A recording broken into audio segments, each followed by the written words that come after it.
ఇంత అవుట్ రైట్గా ఇచ్చిన రేవంత్ రెడ్డి మీరు మొదటి నుంచి ఎందుకు వ్యతిరేకిస్తున్నారు? నాకు తెలిసి అసెంబ్లీ వర్గీకరణ తీర్పు వస్తూనే, సుప్రీంకోర్టు జడ్జిమెంట్ వస్తూనే ఫస్ట్ ఆయన చెప్పింది తెలంగాణ రాష్ట్రంలో అమలు చేస్తామని.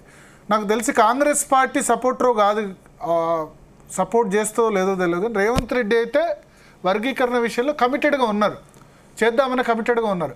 అటువంటి రేవంత్ రెడ్డిని మీరు పార్లమెంట్ ఎలక్షన్ సమయంలో ఎందుకంత తీవ్రంగా వ్యతిరేకించారు? కాదు, ఒక్క విషయం మీరు గమనించాలి. ఇప్పుడు రెండు విషయాలు మీరు చూస్తాను. ముందు ఈ వర్గీకరణ విషయంలో ఎందుకు వ్యతిరేకిస్తున్న విషయంలో, ఇప్పుడు వాస్తవానికి రేవంత్ రెడ్డి గారు వ్యక్తిగతంగా ఎస్సీ వర్గీకరణకు అనుకూలం. ఎట్లా? ఆయన ఎంఆర్పిఎస్ ఉద్యమ సభల్లో పాల్గొన్న వ్యక్తి, ఎంఆర్పిఎస్ ధర్నాలో పాల్గొన్న వ్యక్తి. ఏది ఆయన ఎక్కడున్నా వర్గీకరణకు సపోర్ట్, మేము అట్లా భావించుకుంటాం. నంబర్ 1.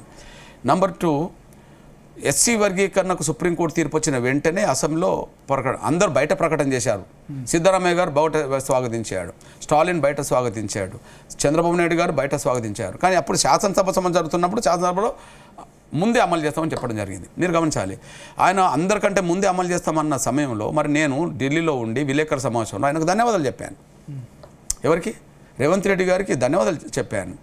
ఓకే, ధన్యవాదాలు చెప్పడమే కాకుండా వచ్చి మా దామోదర నరసింహ నాయకత్వంలో మా ఎమ్మెల్యేలందరినీ తీసుకెళ్ళి ఆయనకు ధన్యవాదాలు చెప్పి తొందరగా న్యాయం చేయమని చెప్పడం జరిగింది.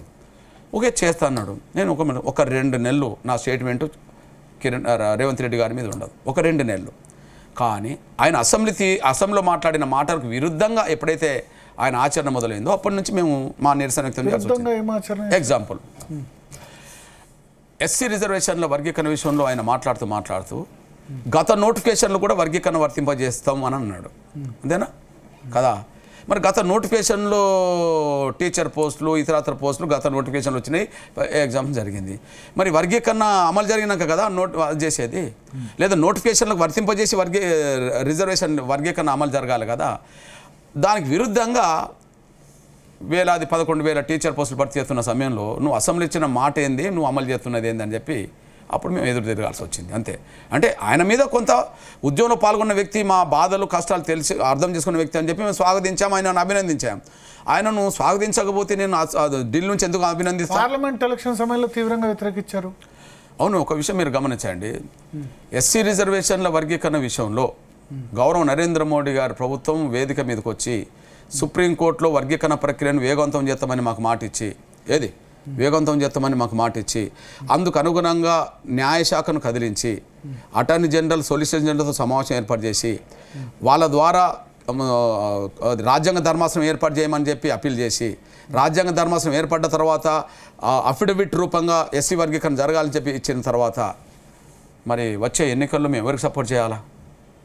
మాకు కొండంత అండగున్నది ఎవరు? మీరు అప్పుడు చంద్రబాబు, నాకు గుర్తుంది, రాజశేఖర రెడ్డి ఉన్న టైంలో చంద్రబాబు వర్గీకరణ చేసిన రాజశేఖర రెడ్డికి సపోర్ట్ చేసిన సందర్భం ఉంది. అప్పట్లో మీ మీద ఒక పత్రిక బాడుగ నేతలను కూడా వార్త రాసింది. అసలు విషయం అట్లా కాదు.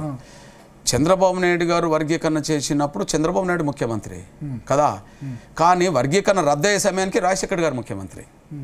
రద్దయిన సమయంలో మళ్ళీ తను అన్నమాట ఏంటంటే, కరీంనగర్ ఉప ఎన్నికలు వచ్చినప్పుడు, కృష్ణ నేను ఎస్సీ వర్గీకరణ మీద కమిషన్ వేపిస్తా, ఎస్సీ వర్గీకరణ అమలు చేపిస్తా, నీ సహకారం కూడా కావాలన్నాడు. ఇప్పుడు మీరు చెప్పండి, వర్గీకరణ చేపిస్తామన్న రోజు చంద్రబాబు నాయుడు గారు ముఖ్యమంత్రి, ఆయన చేపిస్తడానికి సహకరించాం, ఆయన చేశాడు కొంతకాలం.